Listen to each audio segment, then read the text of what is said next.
Hi guys, welcome back to Rajesh Souji vlogs. నిన్నటి వీడియోలో beetroot పచ్చడి చేసుకున్నాం కదా. ఈరోజు వచ్చేసి బీరకాయ పచ్చడి చేసుకున్నాము. చాలామంది బీరకాయతో చేసుకుంటారు, కానీ ఇక్కడ నేను వచ్చేసి తొక్కతో ఓన్లీ చేస్తున్నాను. తొక్క ఎప్పుడైనా సరే చాలా లేతగా ఉండాలండి, ముదిరిపోతే పచ్చడి బాగోదు. ఓన్లీ ఈ తొక్క అంతా నార్లు అంటారు కదండి, అవి తీసేసుకొని చిన్న చిన్న ముక్కలు చేసుకోవాలి. ముందైతే ఇదిగోండి ఇలా ఉంది, చాలా లేతగా ఉంది. ఇంకా ఇక్కడ మా అమ్మమ్మ చూపిస్తున్న విధంగా మీరు కూడా చిన్న చిన్న పీసెస్ చేసేసుకోండి. ఇంకా వాటిని నీట్గా క్లీన్ చేసేసుకొని మనం ఒక ప్యాన్ పెట్టుకొని ఒక గ్లాస్ వాటర్ వేసుకొని ఆ వాటర్లో వీటిని ఉడకనివ్వాలన్నమాట.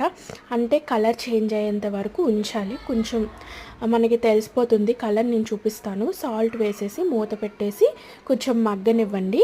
అప్పుడు ఏంటంటే వాటర్ అంతా పీల్చుకుంటుంది, దానికి పీల్చుకొని మంచిగా ఉడికిపోతుంది.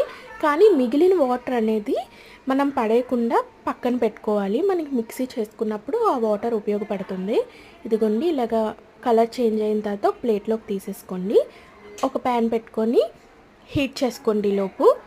ఇంకెక్కడ మనకు వచ్చేసి ఎండుమిర్చి నేను వచ్చేసి ఒక 18-20 వేసాను. మీరు కారం చూసుకోండి.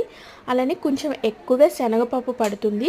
ఈ పచ్చళ్ళలో శనగపప్పు ఎక్కువ వేయడం వల్ల టేస్ట్ చాలా బాగుంటుంది. మినప్పప్పు, జీలకర్ర, ఒక పాయి వెల్లుల్లిపై, కొంచెం అల్లం ముక్క, ఇవన్నీ రెడీ పెట్టేసుకొని కరివేపాకు అన్నీ రెడీ పెట్టేసుకొని ఇంకా ప్యాన్ హీట్ అయిన తర్వాత ఆయిల్ వేసుకొని ఎండుమిర్చి వేసుకొని ఫ్రై చేసుకున్న తర్వాత మినపప్పు, అలానే శనగపప్పు, జీలకర్ర, వెల్లుల్లి, కరివేపాకు ఇంకా అన్నీ నేను చూపించినవన్నీ వేసేసుకొని మంచిగా కలర్ చేంజ్ అయ్యేంత వరకు ఫ్రై చేసుకోవాలి. ఈ ఫ్రై చేసిన తర్వాత ఇదంతా ఒక ప్లేట్లోకి తీసేసుకొని మనం తొక్క పక్కన పెట్టుకున్నాం కదండి, అది కూడా ఆయిల్లో ఫ్రై చేసుకోవాలి. వాటరు ఇంకొంచెం ఏమైనా ఉంటే అదంతా పోయే వరకు మనం ఫ్రై చేసుకోవాలి. ఇంకా వాటర్ అనేది అస్సలు ఉండకూడదు అన్నమాట. అలా ఫ్రై చేసుకున్న తర్వాత ఇంకా మిక్సీ చేసుకోవడమే. ఇది వచ్చేసి చాలా టేస్టీగా ఉంటుందండి అట్లతో కానీ వేడి వేడి అన్నంలో. నేనైతే ఆయిల్ వేసుకొని తింటాను, నాకు చాలా ఇష్టము. చాలామంది నెయ్యి అంటారు, కానీ నెయ్యి అంత ఇష్టపడం కాబట్టి మేము ఆయిల్ వేసుకొని తింటాము. ఇంకా ఇలాగా ఫ్రై అయిపోయిన తర్వాత చూపిస్తున్నాను కదా, ఇవన్నీ ఫ్రై చేసేసుకొని మనం ఒక మిక్సీ జార్లో కొంచెం చింతపండు, అలానే ఈ పచ్చళ్ళలో మెయిన్ బెల్లం చిన్నది వేసుకోవాలండి, అప్పుడు టేస్ట్ చాలా బాగుంటుంది.